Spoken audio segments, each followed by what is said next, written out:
अक्षय तृतीया के अवसर पर आज भी गांव कस्बों में बड़े पैमाने पर सामूहिक विवाह में नाबालिगों का विवाह करवा दिया जाता है, जिसको देखते हुए सामाजिक सुरक्षा विभाग की वरिष्ठ पुलिस निरीक्षक कविता इसरकर ने पालकों के लिए संदेश जारी किया है।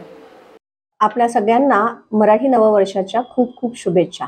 आजपासून चैत्र पौर्णिमेनुसार भारतीय किंवा हिंदू नववर्षाला सुरुवात झालेली आहे आणि हिंदू मान्यतेनुसार आपल्या 3.5 मुहूर्तापैकी अक्षय तृतीयेच्या मुहूर्तावर मोठ्या प्रमाणात लग्न केले जातात। त्याचवेळी सामूहिक विवाह हे सुद्धा संपन्न होतात। या सामूहिक विवाहाच्या प्रथेमध्ये बरेच वेळा बालविवाह होतात।